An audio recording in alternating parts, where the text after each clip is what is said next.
Hi, middle school. It's good for you guys to see me. Sorry, I can't see you, but I hope that you're all doing well. If I probably could see you, I'd probably still see you in your pajamas. None of the girls would have their hair fixed, and it would probably be pretty scary, but that's okay.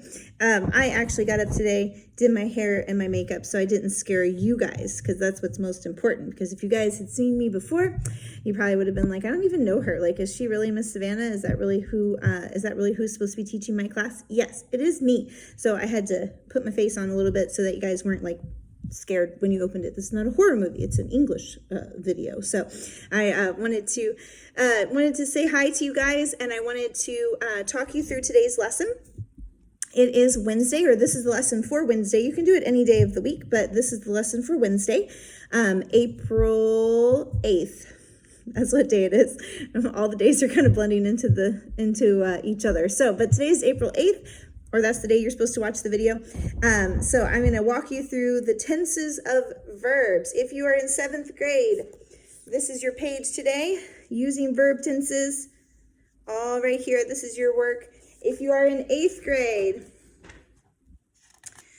you guys have 8th grade, you guys are fancy, and you have like this nice fancy chart. So 8th grade, you guys are a little bit step ahead of 7th grade. So 7th grade, if you want to look at their work right now, you can take a quick look. So 7th grade, get a good look. If you're a 7th grader who doesn't have an 8th grader in your house, you can steal a look at their book.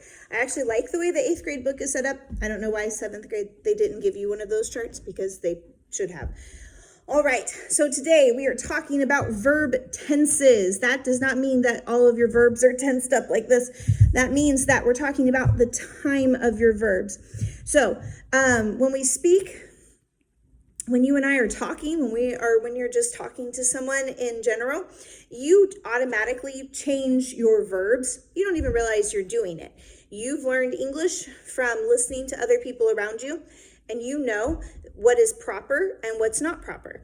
Now, sometimes we will grow up around people who don't use proper verbs, and we pick up their bad habits. Okay, so sometimes we don't learn proper English from who we grow up around, but most of the time you do, and you know automatically in your brain. You don't sit there and think about it, but in your brain you know, I have to change the time of the verb. For instance, let's say I'm telling you a story. And let's say I'm telling you a story that's something that happened yesterday. And let's say I choose to eat cereal for breakfast.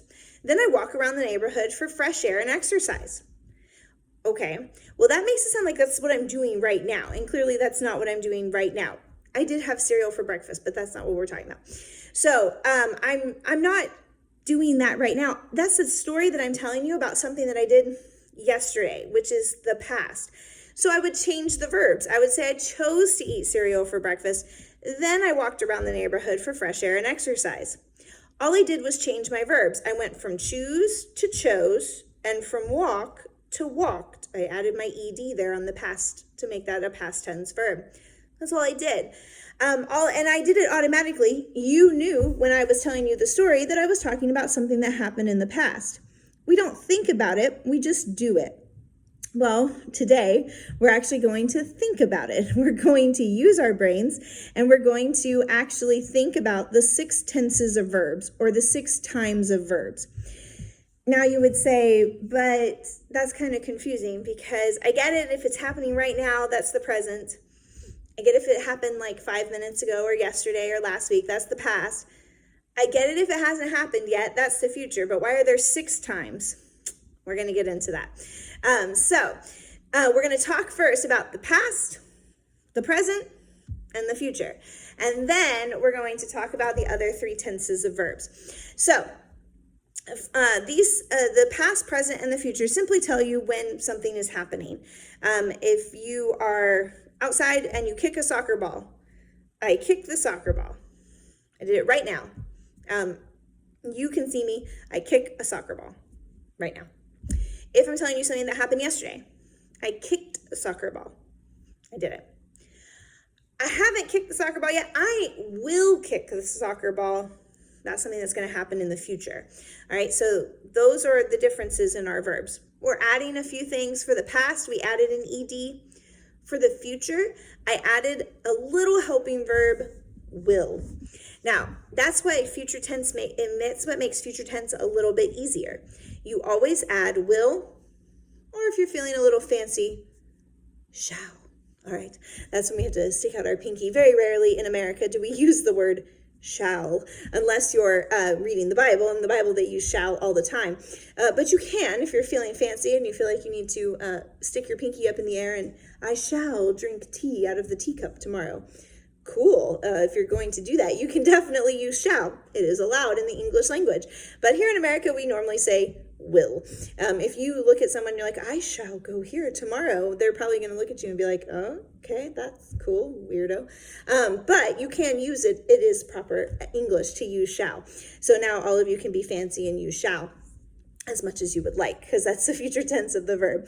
But the future tense will always have to have either will or shall with it. I will do this.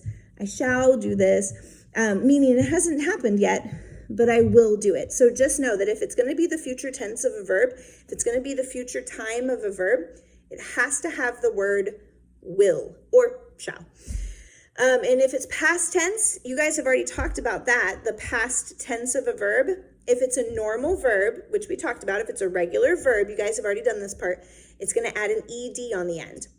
If it's not a regular verb, it's going to have a different ending. But look back at your charts. That's what your charts are for. It's to tell you, oh, this was a weird verb, so we can't end it with an ed like we normally would. So we have to go and change it. We don't say, I chose to go here yesterday. I chose to go here yesterday. So that's an irregular past tense of a verb. So it doesn't always have the ed on the end. Make sure that you look back at your lists for your irregular verbs there. So those are the present tense is just what's happening right now. It's the verb right now. I choose breakfast, okay? I choose this. I did this. I walk here. I hit this. I did this. Okay, that's the future. Past, you guys have already talked about this. You're either going to add ed or it's going to be something like I walked yesterday. W-A-L-K-E-D. I walked yesterday. That is the past tense. Something that happened in the past, not something that's happening right now. And for the future, always, one of the few definites in English, but always you will have to have will or shall. So will or shall.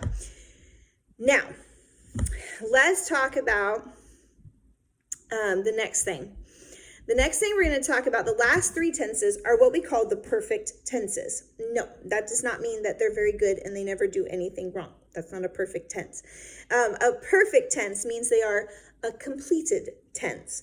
All right, in the Bible, when it talks about be perfect, it's not saying that you have to be perfect because it's impossible for any of us to be perfect.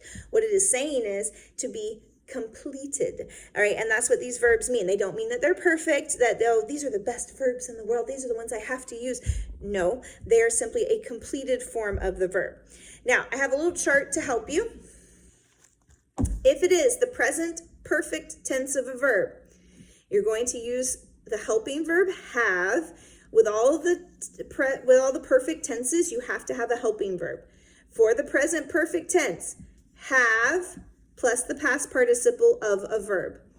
Have plus the past participle of the verb. So for instance, if you're saying, I have seen a dog in my neighborhood. This is one of my pet peeves. If you've ever been in my classes before, you know that I hate it when people say, I seen that. No, you didn't. You saw that. But you did not seen it, because that's improper English. I have seen. And if you've ever watched, if there's a pastor speaking, or if there is a guest speaker who's at the church and they're speaking, you'll watch some of the kids who've been in my other classes. If they said I seen, almost all the older kids in my classes turn around and look at me because they think it's hilarious, because they know that inside I just died like a lot, because I hate it when people say that. I seen this. Oh, no, because they're not using the right tense. The present perfect tense, have plus the past participle. Have plus the past participle. Now, if you said I saw, well, that's the past tense. You saw something. Cool. But if you're trying to do the present perfect tense, I have seen a dog in my neighborhood. All right, so now I know a whole bunch of you are going to run up to me and be like, Miss Savannah, I seen this, I seen that. Yeah, I'll just die inside and I will give you an F later. All right, so past perfect is had plus the past participle.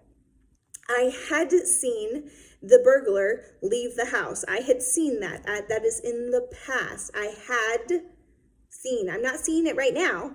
I'm not seeing it in the future. I had in the past. I had seen that. And then the future perfect is the easiest one because, again, it has to have will or shall. And then it also is the past participle of the verb. So your verb's not really changing. What's changing is your helping verbs at the beginning. Have for present, had for past, and will or shall have. Oh, I forgot to put that in there. It's will or shall have, not will or shall. Will or shall have for the future perfect. So I will have seen that movie on Monday. So that's how you do that. Okay, so that is the future perfect tenses. So remember those helping verbs. If it doesn't have any of those helping verbs, it's not going to be the present tense, the perfect tense. If it doesn't have plus the past participle, had plus the past participle, or will or shall have plus the past participle, then it's not in the present tense of the verb. So it's probably just going to be simply one of your three tenses: present, past, or future. This might be a little confusing, especially if some of you have never ever done this before. For those of you who are in Miss Wilmore's class, you guys talked about this last year. In the Abeka curriculum, they talk about this. They start teaching you this in like second grade. So if you've done the Abeka curriculum before, if you were in Miss Wilmore's class, you did talk about this. Don't sit there and shake your head. No, we didn't. Yes, you did.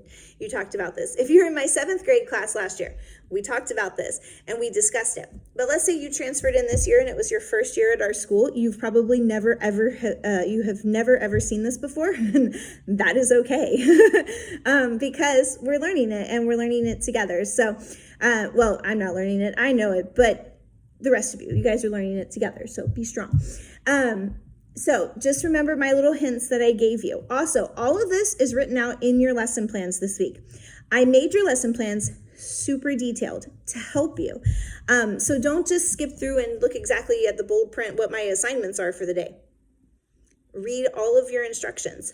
I've put time and effort into all those instructions to help you. So read through all of your instructions, look specifically at what I have for you to do, okay?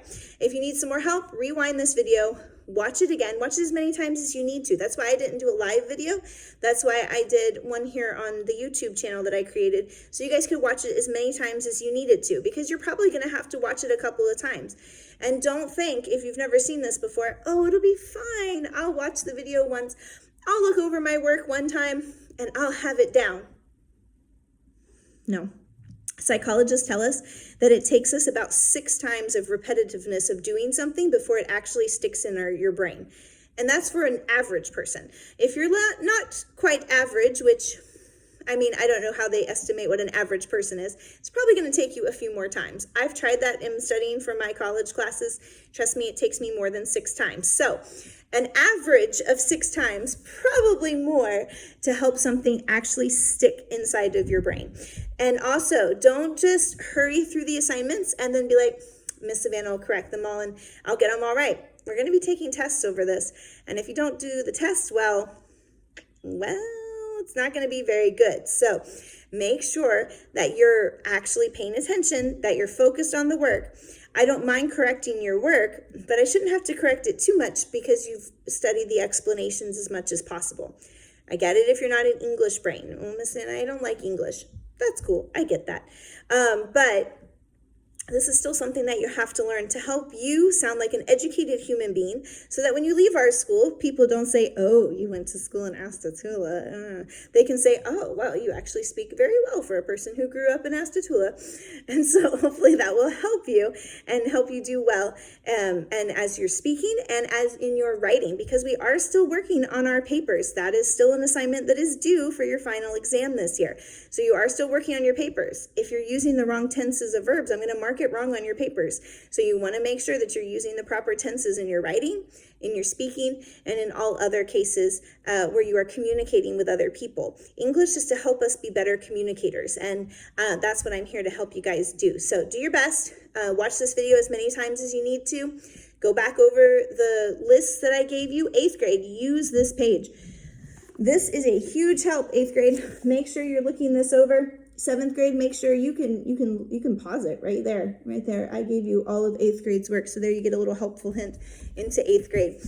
So watch those videos very, very carefully, or watch this video very, very carefully. Read over your material. Don't just try to skim by it. It's difficult not being in class, but that doesn't give you a free pass to be lazy. Don't be lazy. Still do your work and still work hard at it, okay? And I hope you guys have a great day, and I will see you later for your next video.